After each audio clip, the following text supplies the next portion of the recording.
मैंने पड़ोसन भाभी की मदद करी। यह आज से कुछ साल पहले की बात है।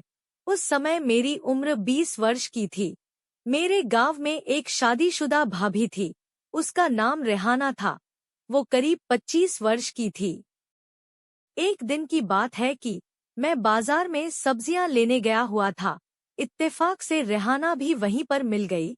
उसने सब्जियां ले ली और थैले में भरकर जाने लगी। मैं भी उसके पीछे पीछे हो लिया। उसका थैला काफी भारी सा लग रहा था। कुछ दूरी पर चलने के बाद उसने अपना थैला नीचे रख दिया। ऐसा लग रहा था जैसे उससे वो थैला उठाना अब भारी हो रहा है। वो खड़ी हो गई। परेशान सी लग रही थी। शायद किसी की मदद चाहती थी। मैं भी जानबूझकर उसके सामने से गुजरा। उसने अचानक से आवाज दी, सुनिए। मैं पलटकर बोला, जी भाभी जी। वो बोली, आज मेरा सामान कुछ ज्यादा ही हो गया है। आप ये थैला घर तक छुड़वाने में मेरी मदद कर सकते हैं क्या?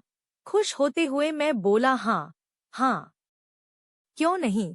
फिर मैंने उसका थैला उठाया और हम साथ साथ घर आ गए। घर आकर उसने मुझे अंदर बैठाया और पानी के लिए पूछा। मैंने पानी के लिए कह दिया। कुछ देर के बाद वो पानी और चाय दोनों ही लेकर आ गई। मैंने पानी का गिलास लिया और पी गया। फिर वो मेरे साथ ही बैठ गई। मैंने पूछा, आपके घर में और कौन कौन है? वो बोली, मेरे 2 बच्चे और मेरे ससुर जी। मैंने पूछा, और भैया? भाभी बोली, वो भोपाल में नौकरी करते हैं, वहीं रहते हैं और साल में 2 बार ही घर आते हैं। मैंने कहा, फिर तो बहुत दिक्कत होती होगी आपको। भाभी ने हाँ में सिर हिला दिया। फिर हम चाय पीने लगा। थोड़ी यहाँ वहाँ की बातें हुई और फिर मैं चलने लगा।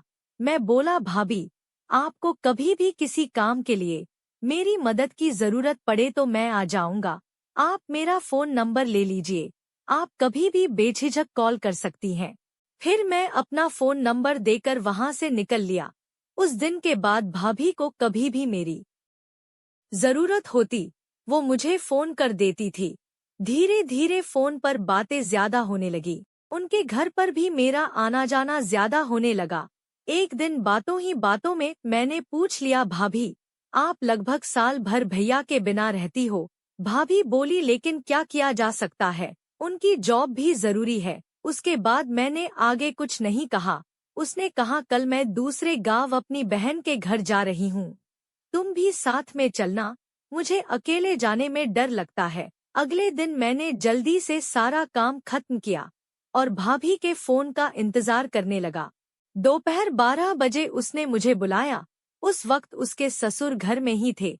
फिर हम तैयार होकर उसकी बहन के घर के लिए निकल गए। हम शाम के 5 बजे पहुंचे। कुछ बातें हुईं और फिर देखते ही देखते रात हो गई। हमने रात का खाना खाया और फिर सोने की तैयारी होने लगी। उसकी बहन के घर में उसके ससुर और उसका एक बेटा था। उसका पति भी बाहर जॉब कर रहा था। खाना खाने के बाद हम लोग सोने के लिए चले गए। उसकी बहन और ससुर के साथ वो भी सोने चली गई। मेरे लिए एक बड़ा सा सिंगल कमरा दे दिया। मुझे उसमें अकेले सोना था। भाभी उसी रूम के बगल वाले रूम में अपने दोनों बच्चों के साथ सोने गई थी। मैंने अपना रूम का दरवाजा लॉक नहीं किया था। रात के 11 बजे तभी मेरे रूम में भाभी आई।